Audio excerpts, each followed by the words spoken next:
Orion belt के 3 तारों का दुनिया भर में बने प्राचीन स्मारकों के साथ एक गहरा संबंध है। हो सकता है इस संबंध का कारण ओरायन नक्षत्र से आए एलियंस हों। ओरायन नक्षत्र के कोऑर्डिनेट्स का 7000 साल पहले रेत और पत्थरों से बना डायग्रामेटिक रिप्रेजेंटेशन। ये बात बिल्कुल साफ है कि उन्हें ग्रह नक्षत्रों के बारे में काफी एडवांस नॉलेज थी। और कुछ भूली बिसरी सभ्यताओं का तारों के झुंड से आए विजिटर्स के साथ संपर्क होने के सबूतों का पाया जाना।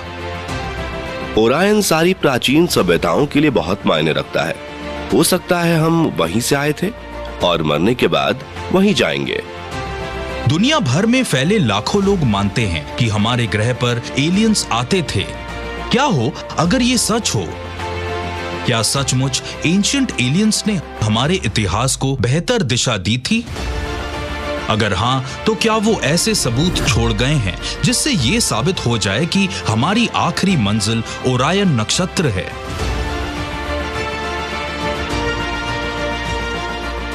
वो कौन थे? वो क्यों आए थे? वो पीछे क्या छोड़ गए? वो कहां चले गए? क्या वो वापस आएंगे? Science document mysteries.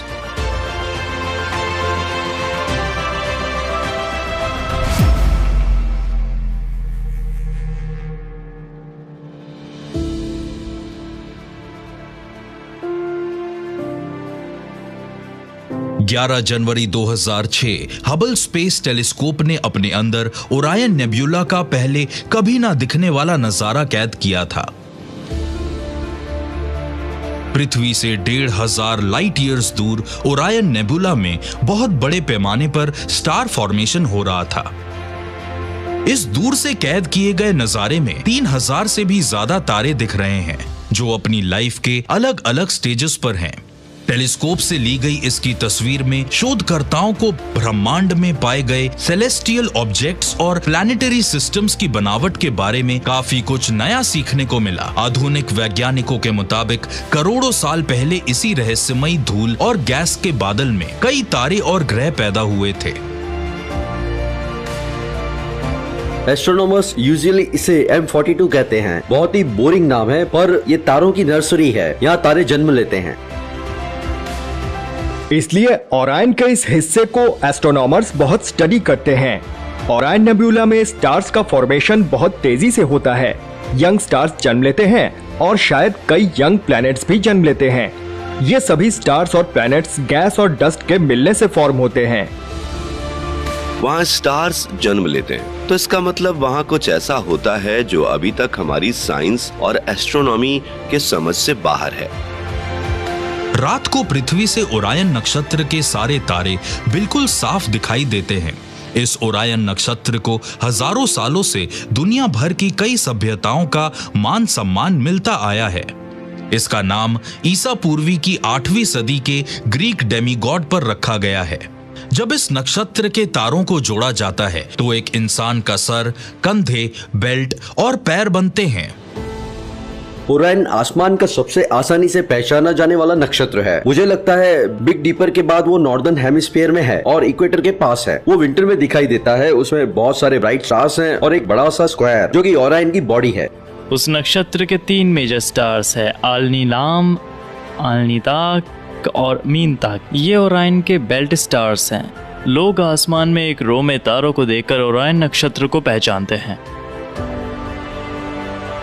यूनानी कथाओं के मुताबिक ओरायन एक बहुत ही विशाल आकार वाला मनुष्य था जिसमें बहुत सारी अद्भुत ताकतें थी। वो एक बहुत ही अच्छा शिकारी था जो अपने कांसे से बने हथियार से जानवरों को मारता था। जब उस ग्रीक हीरो को मार दिया गया तो उसे अनंत काल के लिए तारों के बीच जगह दे दी गई थी।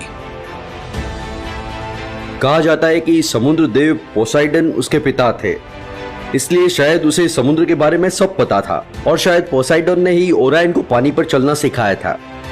एक दूसरी कहानी में कहा गया है कि ओरायन इतना बड़ा था कि जब वो ओशियन में चलता था तो उसका सर और उसका शोल्डर पानी के ऊपर रहते थे। लगभग सारी एस्ट्रोनॉमिकल बॉडी को ग्रीक मैथोलॉजी के गॉड्स का नाम दिया गया है। ऐसी कई पौराणिक कथाएं हैं जिनमें तारों का जिक्र है। उन्हें उनके नाम कैसे मिले इसका जिक्र है। ग्रीस की कथाओं में तारों का और अंतरिक्ष में पाई जाने वाली चीजों का जिक्र ऐसे किया गया है मानो वो स्पेस की नहीं, भगवानों के रहने की जगह को डिस्क्राइब कर रहे हैं। ओरायन को प्राचीन सभ्यताओं में, खासकर इजिप्शियन सभ्यता में, लंबे कदम भरकर चलने वाला इंसान कहा जाता है। ग्रीक्स के लिए ओरायन शिकारी था और बाकी कई सभ्यताएं उसे एक राक्षस मानती थीं। किसी कहानी में वो दुश्मनों को मसल रहा है तो किसी कहानी में सांपों को कुचलकर आगे बढ़ रहा है, लेकिन सभी सभ्यताओं की कहानी में उसे इंसान की तरह ही दर्शाया गया है। ये डेफिनेटली पॉसिबल है कि ओरायन जैसा कैरेक्टर एक एक्चुअल ह्यूमन बीइंग ही था, क्योंकि ग्रीक्स की सभ्यता कोई ज्यादा पुरानी नहीं थी। उनकी सभ्यता की जो पौराणिक कथाएं थीं, वो एंशिएंट हिस्ट्री से सिर्फ थोड़ी ही पुरानी थी। क्या प्राचीन एस्ट्रोनॉट थ्योरिस्ट का यह मानना सही है कि ओरायन एक इंसान था जिसे अनंत काल के लिए तारों में जगह दी गई थी, या फिर उसे और उसके शरीर के हिस्से माने जाने वाले तारों को पूजे जाने का कोई और कारण था? कुछ शोधकर्ताओं का मानना है कि इस सवाल का जवाब हमें नाइल नदी के पास बसी एक ऐसी सभ्यता की कहानियों से मिल सकता है जो ग्रीक से 2000 साल पुरानी थी। मिस्र की प्राचीन कथाओं के मुताबिक भगवान ओरायन बेल्ट स्टार्स और आसमान के सभी तेज चमकने वाले तारे सीरियस से पृथ्वी पर आए थे। प्राचीन इजिप्शियंस ये मानते हैं कि सीरियस और ओरायन से इंसानी रूपी जीव पृथ्वी पर आए। उनके नाम थे ओसाइरिस और आइसिस, और उन्होंने यहाँ ह्यूमन रेस की शुरुआत की। और ये बात हमारे एस्ट्रोफिजिक्स की कही हुई बात से मेल खाती है कि हम स्टार्स के प्रोडक्ट हैं, मतलब हमारी प्रजाति की शुरुआत स्टार से हुई थी। सीरियस और ओरायन बहुत मायने रखते हैं क्योंकि वो आइसिस और ओसाइरिस को रिप्रेजेंट करते हैं, और कहा जाता है कि इन दोनों भगवानों में सारी इजिप्शियन सिविलाइजेशन और अल्टीमेटली पूरी मानव सभ्यता का जन्म हुआ था। तो प्राचीन इजिप्शियंस के लिए ओरायन ही ओसाइरिस है। ओरायन नक्षत्र महान मिस्र देव ओसाइरिस का प्रतीक है, और वो हमेशा आसमान में हमारे सिर पर रहता है और हम पर नजर रखता है, क्योंकि प्राचीन मिस्र वासियों के मुताबिक एंड में ओरायन नक्षत्र में रहने वाला ओरायन ही डिसाइड करता है कि हमें अमर होना चाहिए या मरकर फिर से कहीं और दूसरा जन्म लेना चाहिए। ओरायन हमारे अच्छे बुरे कर्मों का हिसाब रखता है। एंशिएंट इजिप्शियन को इस बात का पूरा यकीन था कि ओरायन क्रिएशन से लिंक्ड था, खास तौर पर मैजिकल क्रिएशन से। तो अगर हम अपने पूर्वजों की बात मान लें तो मैथोलॉजी एक बहुत ही इंटरेस्टिंग सब्जेक्ट है। हम इजिप्ट मैथोलॉजी में झांककर ओरायन को करीब से समझ पाएंगे। ओरायन के पास ऐसे पावर्स थे जिनसे वो मैजिकल क्रिएशन करता था, और उस समय मैजिक पावर्स वाले लोगों को भगवान माना जाता था। प्राचीन इजिप्शियंस के लिए ओरायन और ओसाइरिस एक ही है। इजिप्शियंस मानते थे कि एक दिन ओसाइरिस ओरायन से पृथ्वी पर लौट आएंगे। हर प्राचीन सभ्यता में यह कहा गया है कि कोई न कोई एक दिन लौट कर आने वाला है, लेकिन अब तक तो कोई लौट कर आया नहीं है। क्या इजिप्ट की पौराणिक कथाओं में लिखी कहानियां इस बात का सबूत है कि मानव प्रजाति का ओरिजिन तारों में हुआ था? प्राचीन एस्ट्रोनॉट थ्योरिस्ट तो यही मानते हैं। अगर ये वाकई सच है तो क्या पृथ्वी पर इस बात के और सबूत हैं? शायद हां। पिरामिड्स की दीवारों पर 2400 ईसा पूर्व में नक्काशी करके लिखी गई पौराणिक कथाओं के मुताबिक प्राचीन मिस्र बादशाह ऊनास ने मिस्र पर 30 सालों तक राज किया, और फिर वो मरकर ओरायन नक्षत्र में जाकर बस गए। पिरामिड पर लिखे टेक्स्ट के मुताबिक ओनस के अंदर अपने दुश्मनों का यानी दूसरे इंसानों का फ्लैश खाकर बहुत सारी पावर्स आ गई थी। फिर वो भगवान माने जाने वाले जीवों को काटकर खाने लगा। कहा जाता है कि उस जमाने में ऐसा माना जाता था कि महान और शक्तिशाली लोगों का मांस खाने से उनकी शक्तियां उनमें आ जाती हैं जिन्हें उन्होंने खाया होता है। तो भगवानों को खाने के बाद और उनकी आत्माएं और पावर्स को एब्जॉर्ब करने के बाद ओनस आसमान के सफर पर निकल पड़ा। उसकी मंजिल थी ओरायन। क्या प्राचीन एस्ट्रोनॉट थ्योरिस्ट का यह मानना सही है कि पिरामिड टेक्स्ट पर लिखी गई कहानियां मन ग्रंथ नहीं बल्कि सच्ची थी? और क्या बादशाह उनास सचमुच अंतरिक्ष में गए थे? अगर हां, तो कैसे? अगर हम प्राचीन इजिप्शियंस की बातों और कहानियों पर गौर करें तो उनसे साफ पता चलता है कि उन्होंने पिरामिड को समाधि के तौर पर नहीं बनाया था, बल्कि वो अंतरिक्ष में जाने का जरिया था। बादशाह उसमें इंसानी रूप में कदम रखता था और पिरामिड की एंशिएंट टेक्नोलॉजिकल प्रोसेस से बादशाह भगवान में ट्रांसफॉर्म हो जाता था और उस रूप में वो स्पेस में तारों के पास जा सकता था और वहाँ से लौटकर वापस पिरामिड में ट्रांसफॉर्म होकर वो इंसान बन जाता था। वो पिरामिड एक तरह से लॉन्चिंग पैड थे जिससे इजिप्ट के बादशाह स्पेस में आने जाने के लिए यूज किया करते थे। उन्होंने पिरामिड को इस तरह बनाया था जिससे बादशाहों की आत्मा ओरायन नक्षत्र तक पहुंच सके।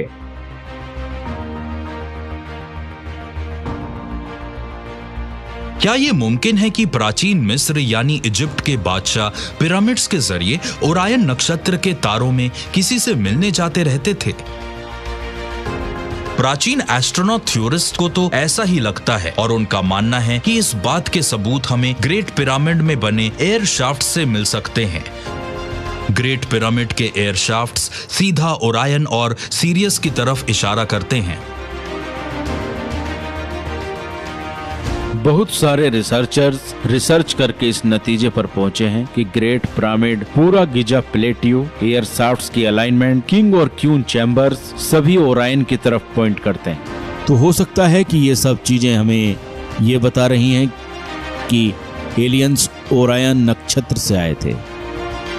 आप ही सोचिए कि गीजा के 3 पिरामिड्स का ओरायन बेल्ट के तीनों तारों के साथ स्पेशल अलाइनमेंट क्यों है ना ये दिलचस्प बात। इससे तो यही पॉसिबिलिटी दिमाग में आती है कि ओरायन ही गीजा के पिरामिड में बन रहे टारगेट का फाइनल डेस्टिनेशन था। वो वही चाहते थे। ग्रेट पिरामिड में ऐसे एयर शाफ्ट्स क्यों बनाए गए हैं जो ओरायन नक्षत्र से अलाइंड हैं? क्या वो एयर शाफ्ट्स किसी तरह के इंटरगैलेक्टिक गेटवे थे जिससे पृथ्वी से ओरायन नक्षत्र में जाया जा सकता था? अगर ये सच है तो ये भी सच हो सकता है कि एलियंस ही हमारे असली पूर्वज हैं। शोधकर्ताओं के मुताबिक इससे संबंधित सबूत हमें नूबियन रेगिस्तान के बीचों बीच मिल सकते हैं। यहाँ कुछ शोधकर्ताओं ने दुनिया के सबसे पुराने मेगालिथिक यानी विशाल पत्थरों से बने कॉम्प्लेक्स की खोज की जो ओरायन की तरफ इशारा करता है। दक्षिण मिस्र, कैरो से 800 किलोमीटर दूर सहारा रेगिस्तान के पूर्वी इलाके में एक उजड़ी हुई सुनसान जगह पर एक रहस्यमयी आर्कियोलॉजिकल साइट है। उसका नाम है नबाटा प्लाया। इसकी खोज 1974 में हुई थी। शोधकर्ताओं का मानना है कि यहाँ पर मौजूद मेगालिथिक स्टोन्स कभी एक प्राचीन सभ्यता के बहुत ही विशाल और कॉम्प्लिकेटेड रिचुअल सेंटर का हिस्सा थे। ये प्राचीन सभ्यता मिस्र सभ्यता के पहले एग्जिस्ट करती थी 6004 से लेकर 3400 ईसा पूर्व के बीच। इजिप्शियन डेजर्ट के इस हिस्से में सहारा में प्री हिस्टोरिक साइट्स हैं, लेकिन नाब्ता प्लेया अलग है। वो कोई प्राचीन शहर नहीं था, वो दरअसल एक सेरेमोनियल साइट है और वो बहुत रहस्यमयी है। उसमें बहुत अजीब चीजें हैं। उसके सेंटर में एक सर्कुलर स्टोन स्ट्रक्चर है। उसे डेजर्ट का मिनी स्टोनहेंज कहा जाता है। ये सर्कुलर स्टोन स्ट्रक्चर और उसका ओरायन के बेल्ट स्टार्स के साथ का अलाइनमेंट 30 सालों से भी ज्यादा समय से आर्कियोलॉजिस्ट को असमंजस में डाले हुए है। वो आज भी उसे समझने की कोशिश कर रहे हैं। हमें इस बात का यकीन है कि नैप्टा पिलाया के बिल्डर्स को फिजिक्स की जानकारी थी और वो मैथमेटिक्स को भी समझते थे और जिस तरह से उन्होंने ये स्ट्रक्चर बनाए थे उससे ये बात भी साफ है कि उन्हें ग्रह नक्षत्रों के बारे में काफी एडवांस नॉलेज थी। इंजीनियर रॉबर्ट बाउवल और एस्ट्रोफिजिसिस्ट थॉमस ब्रॉफी 10 सालों से इस रहस्यमयी स्मारक को स्टडी कर रहे हैं। अपने किताब ब्लैक जेनेसिस में उन्होंने कहा है कि स्टोन सर्कल एक स्टार व्यूइंग डायग्राम है जो ओरायन के बेल्ट स्टार से अलाइन होता है जब समर सोल्स्टाइस होता है, यानी वो समय जब सूरज इक्वेटर से सबसे ज्यादा दूर हो। छोटा सर्कल कैलेंडर सर्कल को रिप्रेजेंट करता है और बड़े पत्थर स्टार्स की तरफ पॉइंट करते हैं। कैलेंडर सर्कल उस डायग्राम को रिप्रेजेंट करता है जिससे पता चलता है कि आसमान में लॉन्ग टर्म में क्या बदलाव आते हैं। अभी हमारे सामने है नापता प्लेया के कैलेंडर सर्कल का छोटा मॉडल जो हमने बनाया है। असल में ये स्टोन्स हमारे घुटने तक आते हैं और इस पूरे सर्कल का डायमीटर 12 फीट तक होगा और इसमें दो गेट्स हैं सर्कल के बाहरी हिस्से में, और ये गेट उस तरफ पॉइंट करता है जहां से समर सॉल्स्टिस का सूर्य उगता है। मेन स्ट्रीम साइंटिस्ट ने ढांचे में पाए गए रेडियो कार्बन की जांच करके ये अनुमान लगाया है कि इस साइट को 7000 साल पहले बनाया गया था। इस टाइम पीरियड को ध्यान में रखते हुए ब्रॉफी ने गेट्स की पोजीशनिंग की और डेंड्रल स्टोन्स की अच्छी तरह जांच की। इस जांच के दौरान उन्होंने ये पाया कि 4900 ईसा पूर्व में इस स्टोन सर्कल के 3 सेंटर स्टोन ओरियन नक्षत्र के 3 बेल्ट स्टार्स के साथ अलाइन हुए थे। अगर हम उस समय आसमान में देखते तो ये जो 3 स्टोन्स हैं इनकी पोजीशनिंग बिल्कुल वैसी ही है जैसी उस समय आसमान में ओरियन के 3 बेल्ट स्टार्स की थी। मानो ये स्टोन सर्कल आसमान के ओरियन नक्षत्र और उसके तारों का डायग्राम हो। क्या कुछ शोधकर्ताओं का ये मानना सही है कि 7000 साल पहले नापता प्लाया के 3 पत्थरों की पोजीशन बिल्कुल ओरियन बेल्ट के तारों जैसी थी और वो भी तब समर सॉल्स्टाइस होने ही वाला था? अगर हां तो इसका कारण क्या है और प्राचीन मनुष्य ने इस नक्षत्र का इतना एडवांस्ड डायग्राम कैसे बनाया था? और अचानक 3400 ईसा पूर्व में नापता प्लाया में रहने वाले गायब क्यों हो गए थे? कुछ शोधकर्ताओं का मानना है कि वो यहां से 100 किलोमीटर दूर जाकर बस गए थे, वहीं जहां ईसा पूर्व की 4वीं सदी में मिस्र की नाइल वैली सिविलाइजेशन उभरी थी। नापता प्लेया की एस्ट्रोनॉमी बिल्कुल इजिप्ट के पिरामिड बनाने वालों की एस्ट्रोनॉमी से मैच करती है। अचानक हमें लगा हमें पिरामिड बनाने वाली सिविलाइजेशन से भी हजारों साल पुरानी इस सिविलाइजेशन के बारे में जानना चाहिए। हम उन्हें स्टार पीपल कहते हैं। हमें पता नहीं वो कहां से आए थे, इतना जानते हैं कि वो सहारा में पिरामिड बिल्डिंग सिविलाइजेशन के पहले एग्जिस्ट करते थे। हम उनके ओरिजिन्स को ट्रैक करने लगे और उसे ट्रैक करते करते हम इजिप्ट के एक्सट्रीम साउथ वेस्ट में पहुंच गए। आप यकीन नहीं करेंगे, हमें वहां उनकी एग्जिस्ट करने के सबूत मिले। वो अपने गुफाओं में पेंटिंग्स बनाकर गए हैं। पेंटिंग्स के कुछ फिगर्स बहुत स्ट्रेंज हैं। वो स्टार पीपल लंबे थे, पतले थे और उनका सर बहुत अजीब दिखता था। अब ये पता नहीं कि ये कोई आर्टिस्टिक रिप्रेजेंटेशन था या वो वाकई ऐसे दिखते थे। ये स्टार पीपल कहे जाने वाले लोग कौन हैं? ओरायन का एग्जैक्ट लोकेशन इनके लिए इतना ज्यादा मायने क्यों रखता था? क्या वो कोई एडवांस्ड सभ्यता थी जो वक्त के साथ विलुप्त हो गई है, या फिर नापता प्लाया में रहने वाले ये स्टार पीपल असल में आसमान की दुनिया से आए थे? शायद हमारा ओरायन नक्षत्र के बारे में विस्तार से जानना बहुत जरूरी है और वो ज्ञान हमें इस एस्ट्रोनॉमिकली एडवांस्ड प्राचीन सभ्यता से मिल सकता है। Central Mexico. मैक्सिको शहर से लगभग 55 किलोमीटर दूर टियोटीहुआकन के अवशेष मौजूद हैं। ये प्राचीन शहर 18 स्क्वायर किलोमीटर के एरिया में फैला हुआ है और यहाँ 15 लाख से भी ज्यादा लोग रहते हैं। शोधकर्ताओं का मानना है कि यहाँ के बेमिसाल ढांचे, जिनमें 2 विशाल पिरामिड और एक मंदिर शामिल है, इन्हें ईसा पूर्व की 2री सदी में मायन सभ्यता ने बनाया था और इजिप्ट के पिरामिड ऑफ गीजा की तरह ये स्मारक भी ओरायन बेल्ट के 3 तारों की तरफ इशारा करते हैं। और ये इत्तेफाक नहीं हो सकता।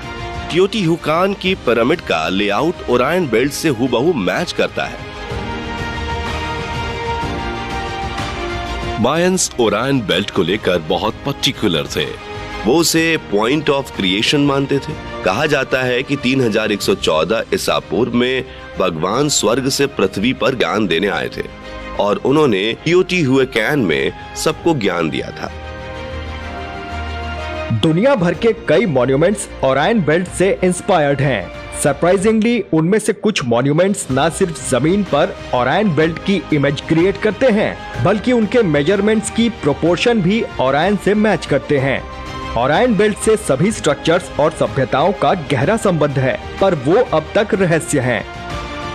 लेकिन दो अलग अलग सभ्यताएं जो एक दूसरे से कोसों दूर बसी हैं, वो ओरायन की तरफ पॉइंट करने वाले एक जैसे स्ट्रक्चर्स कैसे बना सकते हैं? क्या ये सिर्फ एक इत्तेफाक हो सकता है कि मायंस और इजिप्शियंस दोनों एक ही नक्षत्र को पूजते थे, या वाकई ओरायन का मानव जाति के जन्म के साथ कोई गहरा संबंध है?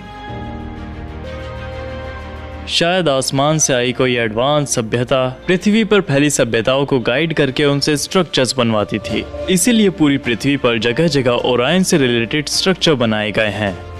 कोई तो था जो पूरी पृथ्वी की अलग अलग सभ्यताओं को ओरायन नक्षत्र के बारे में और उसकी इम्पोर्टेंस के बारे में बताता था। मेरा तो ये मानना है कि पृथ्वी की कई स्ट्रक्चर्स ओरायन से इसलिए अलाइंड हैं क्योंकि ओरायन से एलियंस आए थे और उन्होंने ये स्ट्रक्चर्स अपनी निगरानी में बनवाए थे। उन्होंने ये इसलिए किया होगा ताकि मानव सभ्यता ओरायन को हमेशा याद रखे और ओरायन से अलाइंड रहने से मानव सभ्यता को उससे एनर्जी भी मिलती रहे। क्या इजिप्ट और सेंट्रल अमेरिका में बने स्मारक इसलिए बनाए गए थे ताकि मानव सभ्यता ये याद रखे कि उनकी शुरुआत आसमान में ही हुई थी? या ओरायन के साथ किए गए अलाइनमेंट के पीछे कोई और रहस्यमय कारण था? शायद इन्हें सिर्फ तारों से आए पूर्वजों को इज्जत देने के लिए ही बनाया गया था, बल्कि उनसे भविष्य में जुड़ने के लिए भी बनाया गया था। प्राचीन एस्ट्रोनॉट थ्योरिस्ट तो यही मानते हैं और उनका कहना है कि इसका सबूत हमें मिल सकता है दुनिया के दूसरे कोने में, एक ऐसे इलाके में जिसे सभ्यताओं की विकास भूमि कहा जाता है।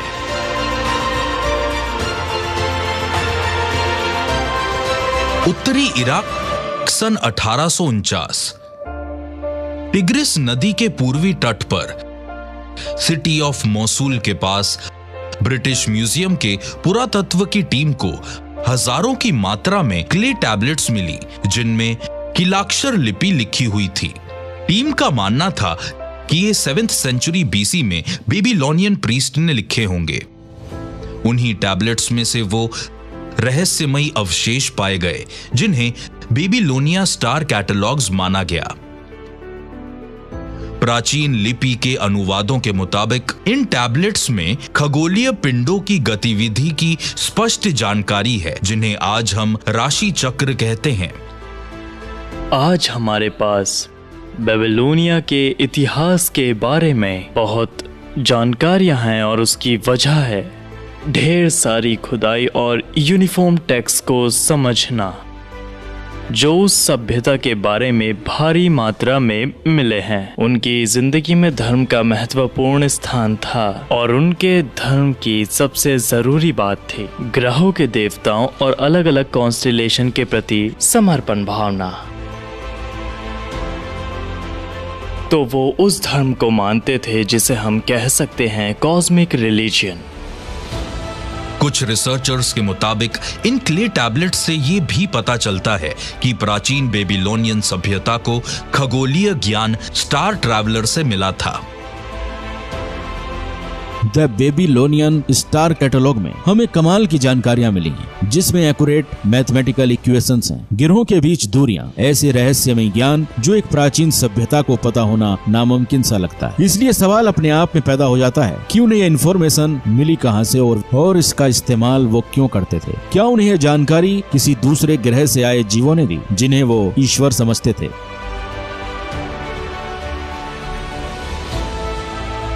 बाकी सभी प्राचीन सभ्यताओं की तरह बेबीलोनियंस ने भी ओरायन को एक कॉन्स्टेलेशन और सबसे महान बताया। उन्होंने जो लिखा है उसमें ओरायन को उन्होंने एक लॉयल शेपर्ड ऑफ हेवन और चीफ गॉड ऑफ हेवनली रिल्म्स माना है। क्या इन रिकॉर्ड्स को हम प्राचीन इंसान और दूसरे ग्रह से आए लोगों के रिश्तों का एक ठोस सबूत नहीं मान सकते? बेबीलोनियन सभ्यता के लोग इस ओरायन कॉन्स्टेलेशन को कहते थे सिपाजी अन्ना, जिसका मतलब था शेपर्ड ऑफ अनु। जिसका अर्थ हम मानते हैं स्वर्ग के धर्मगुरु, क्योंकि अनु को स्वर्ग के ईश्वर के रूप में देखा गया है। अगर हम और पीछे जाएं तो हमें ओरायन का पुराण रूप देखने को मिलेगा, जिसमें वो एक पक्षी जैसे दिखते हैं जो एक संदेश वाहक होने का इशारा है। पक्षी का फिगर पत्थरों पर ठीक धर्मगुरु के फिगर के पीछे बना हुआ था। उसकी ये पोजीशन इस तरफ इशारा करती है कि हो सकता है उसका काम पृथ्वी से ओरायन के लिए संदेशों को लाना और ले जाना था। पर सवाल ये था कि वो ये काम करता कैसे था? क्या ये सब हमें सिंबॉलिकली लेना चाहिए? क्या ये मुमकिन है? जो हमें दिख रहा है वो एक बहुत ही बेसिक डिस्क्रिप्शन है उनके इंटरस्टेलर कम्युनिकेशन डिवाइस का। क्या बेबीलोनियन स्टार कैटलॉग में ऐसी बातें लिखी हुई हैं जिनमें धरती का चक्कर लगाते ancient extra terrestrial space station की बात कही है और जिनमें एंशिएंट एलियंस थे जो ओरायन से आए थे?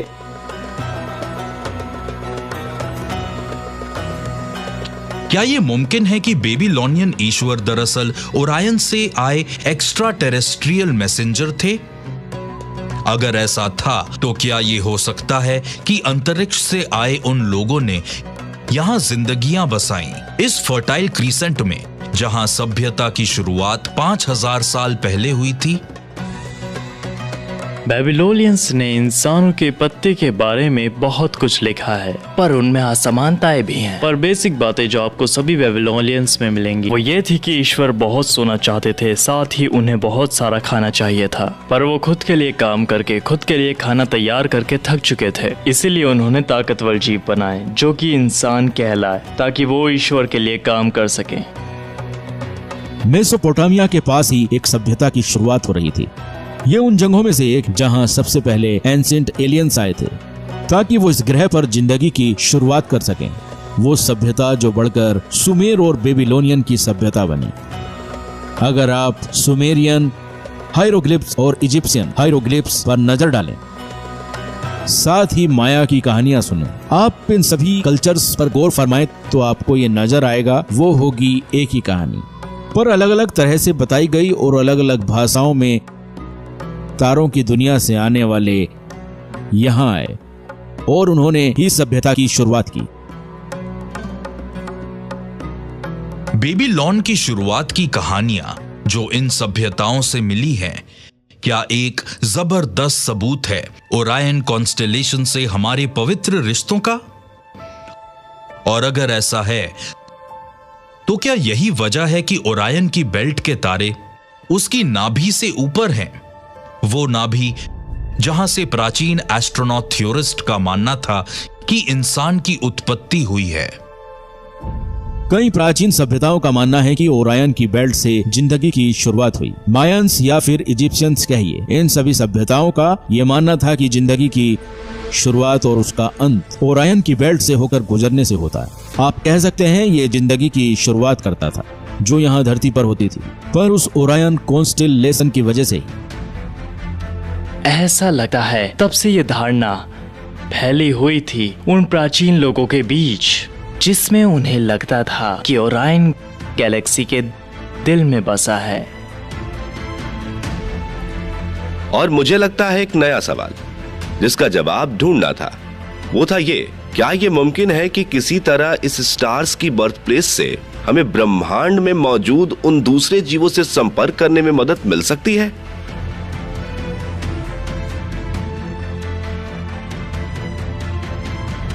अगर ओरायन नेबुला को एक स्टार की नर्सरी माने तो क्या यह मुमकिन है कि ओरायन के बेल्ट स्टार्स ही गैलेक्सी की वो जगह है जहां से धरती पर जिंदगी की शुरुआत हुई? और अगर हम ओरायन से आए हैं जैसा कुछ सभ्यताएं मानती हैं, तो हो सकता है कोई तो रास्ता होगा जिससे हम उन दूसरे जीवों को यहां बुला सकें। प्राचीन एस्ट्रोनॉट थ्योरिस्ट के लिए यह मुमकिन था और इसका सबूत है ओरायन के तारों जैसी ही एक बनावट जो है अमेरिकन साउथवेस्ट में।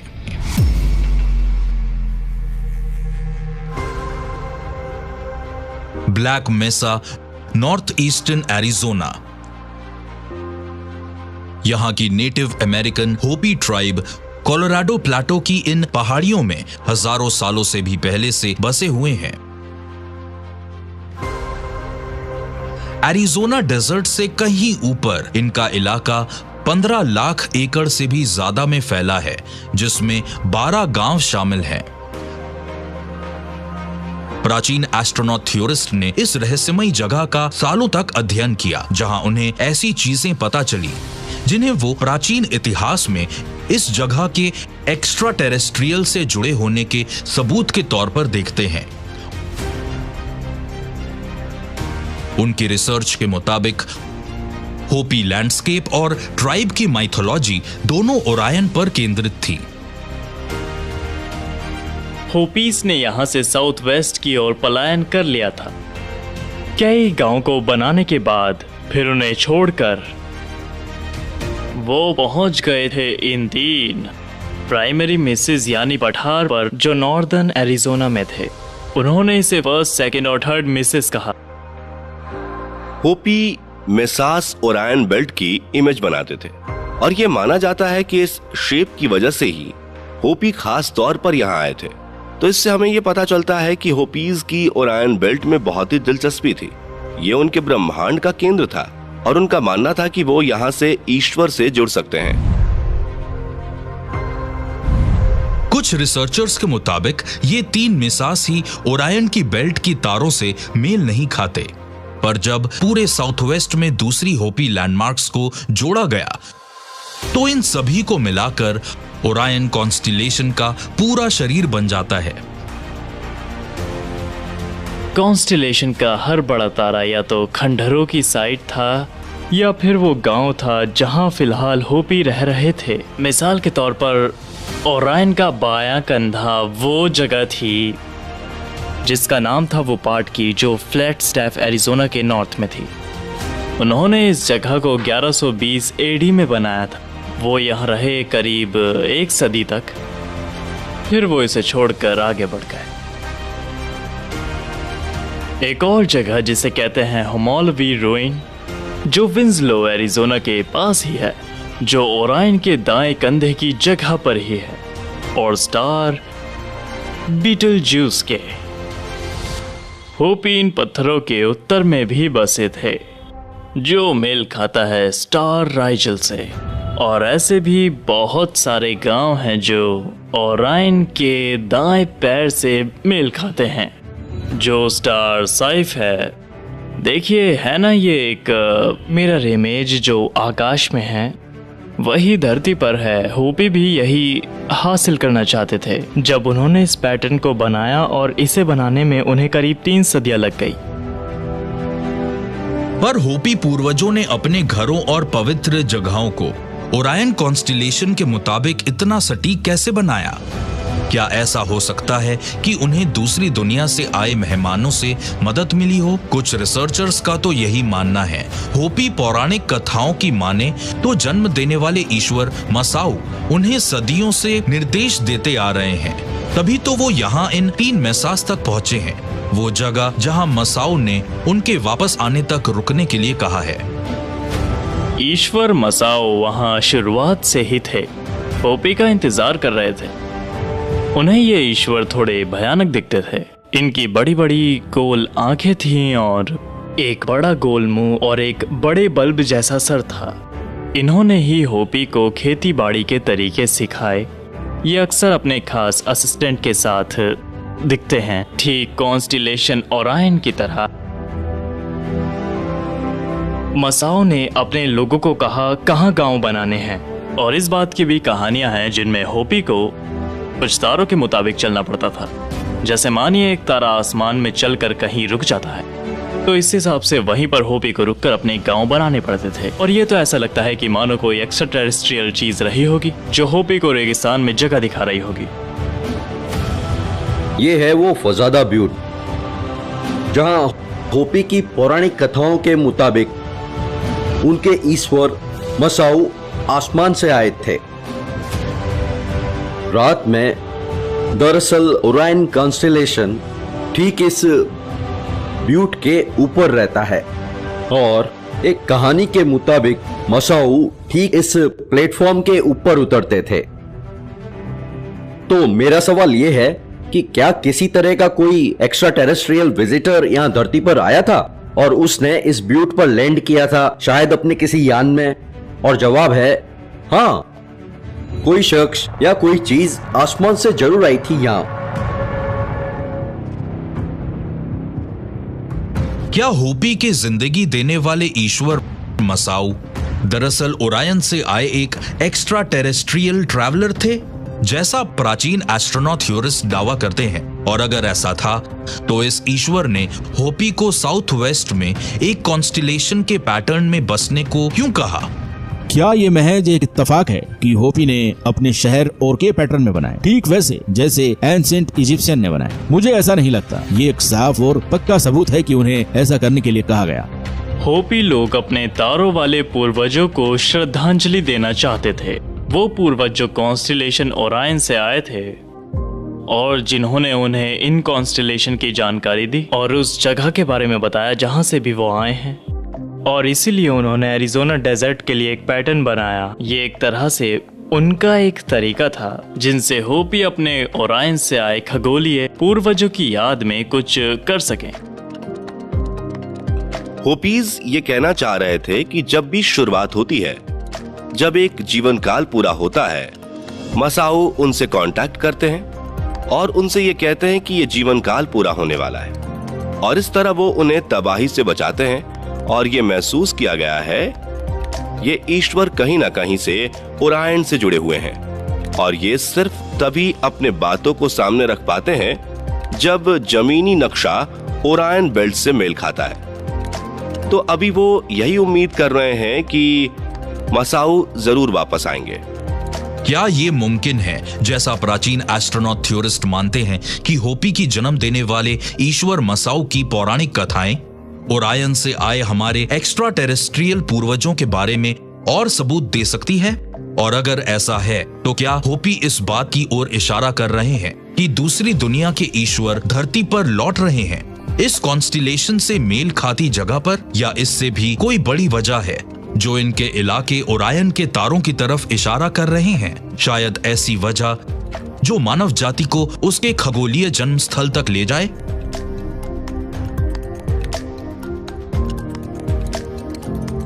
गीजा, टियोटिहुकान, नाप्टा प्लाया, ब्लैक मेसा, ये प्राचीन स्मारक जो सभी ओरायन के तारों की तरह ही है, एक दूसरे से जुड़े हुए हैं और हमें हमारी खगोलीय शुरुआत के सबूत देते हैं, या इशारा करते हैं मानव जाति के इस कॉन्स्टिलेशन से और भी गहरे नाते की ओर। तो ऐसा क्यों है कि हमारे धरती की सभी महत्वपूर्ण आर्कियोलॉजिकल साइंस इस कॉन्स्टिलेशन ओरायन से मेल खाती है? मैं इसे कोई संयोग नहीं कहूंगा। तो सवाल उठता है कि आखिर इसकी शुरुआत कैसे हुई? क्या हमारे पूर्वज के पास कोई ऐसी टेक्नोलॉजी मौजूद थी, या उस वक्त किसी ने हमारे पूर्वजों के लिए नक्शा बना कर दिया था, या उन्हें यह साइंस दिया गया था और उन्होंने इसे संभाल कर रखा और तब तक उसे संभालने की कोशिश में लगे रहे जब तक वो गायब नहीं हो गई? जब आप इन ओरायन से मिलती जुलती चीजों को देखते हैं, कोरिलेशंस, गीजा के पिरामिड, माया सभ्यता की बातें, तो जो बात सामने आती है वो ये है कि हम सब ओरायन से आए, वहीं से एक्स्ट्रा टेरेस्ट्रियल आए थे, और अगर हमें ओरायन जाने का मौका मिले तो हो सकता है हमें वहां एक ऐसा ग्रह मिले जो हूबहू पृथ्वी की तरह हो।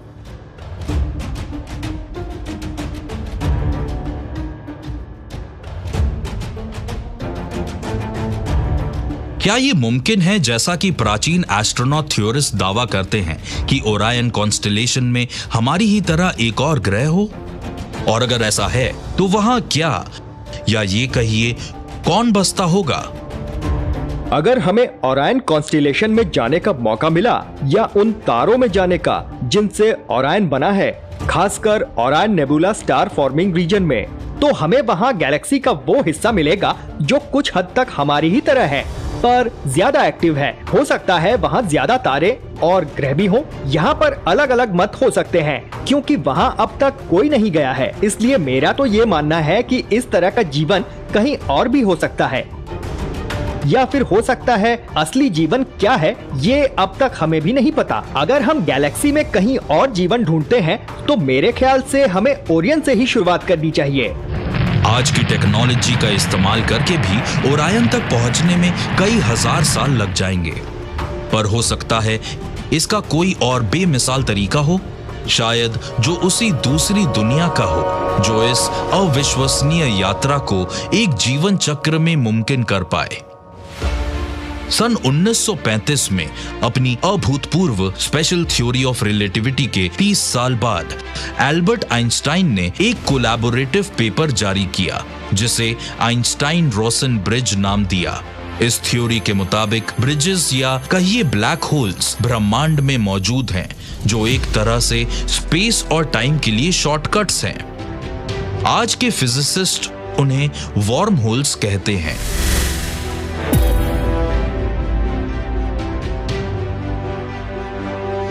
ओरायन यहाँ से 1500 लाइट ईयर्स दूर स्थित है। अगर हम किसी तरह वॉर्म होल टेक्नोलॉजी को इस्तेमाल कर पाएं, तो हम ट्रैवलिंग टाइम को काफी कम कर सकते हैं या हम तुरंत कहीं पहुंच सकते हैं। हालांकि वॉर्म होल्स कैसे काम कर सकते हैं, थ्योरी को डेवलप किया जा रहा है। फिजिक्स में जितनी भी चीजें थ्योरेटिकली मुमकिन हैं, लगभग वो सभी यूनिवर्स में मौजूद हैं। तो मुझे लगता है वॉर्म होल्स कहीं तो मौजूद हैं, पर पृथ्वी के पास बिल्कुल नहीं। कुछ रिसर्चर्स का मानना है कि हो सकता है वो एडवांस्ड एक्स्ट्रा टेरेस्ट्रियल जीव यहाँ आए हों, पर किसी स्पेसक्राफ्ट में नहीं, बल्कि एक inter dimensional space time portal के जरिए। अगर ऐसा था तो क्या ये वाकई मुमकिन है कि इजिप्शियन फराओस सच में अपने पिरामिड से ओरायन तक का सफर तय करते थे? और क्या हमारे लिए कोई रास्ता है उस दूसरी दुनिया के रहस्य को जानने का और अपने खगोलीय जन्म स्थान जाने का? और ये भी हो सकता है कि ओरायन कॉन्स्टेलेशन मानव जाति का आखिरी पड़ाव हो। उन तमाम प्राचीन सभ्यताओं के लिए ओरायन काफी महत्वपूर्ण रहा है। हम जानते हैं कि वो इसे जीवन की शुरुआत समझते थे। हम ये भी जानते हैं कि प्राचीन इजिप्शियन ने इसका इस्तेमाल मौत के बाद की जीवन के लिए किया। तो हम ये कह सकते हैं कि ये उनके लिए शुरुआत के साथ जीवन के अंत की भी जगह थी। उनका मानना था कि ये वो जगह है जहाँ से हम आए हैं और जहाँ हम सभी को जाना है। मुझे लगता है कि पौराणिक कथाओं में ओरायन का बार बार जिक्र होना जमीन में ओरायन से मेल खाती जगह इस ओर इशारा करती हैं कि वो एक्स्ट्रा टेरेस्ट्रियल जीव जो ओरायन से आए थे बीते वक्त में कई सभ्यताओं के दौरान आए और उन्हें सीख दी, और ये तमाम चीजें सबूत की तौर पर छोड़कर चले गए। हजारों साल पहले एक्स्ट्रा टेरेस्ट्रियल जीव मौजूद थे। ये हमें अपनी परंपराओं से पता चलता है, और उन एक्स्ट्रा टेरेस्ट्रियल ने यहाँ से जाने से पहले हमारे पूर्वजों से कहा कि हम वापस जरूर लौटेंगे। इंसान इस रहस्य को कभी समझ नहीं पाएगा। वो आसमान में बस देखता रहेगा, उसे बस चमकते तारे नजर आएंगे जो कहीं गहरे हैं, जिनका कोई अंत नहीं है, और उन्हें लगता है ये वो स्वर्ग है। ईश्वर इसी स्वर्ग में रहते हैं जो एक दिन जरूर वापस आएंगे। ओरायन के बारे में हर सभ्यता के दावे क्या सिर्फ कहानी मात्र हैं, या फिर वो ऐतिहासिक सबूत उन एक्स्ट्रा टेरेस्ट्रियल जीवों की जो इतिहास में हमारी धरती पर आए थे, जैसा कि प्राचीन एस्ट्रोनॉट थ्योरिस्ट मानते हैं? और क्या ये मुमकिन है कि ओरायन के तारे ना सिर्फ जिंदगी की शुरुआत बल्कि जीवन चक्र के आखिरी पड़ाव हों? अगर ऐसा है तो हम वहां कैसे जाएंगे? और जब हम वहां पहुंचेंगे तो क्या या कौन मिलेगा हमें वहां?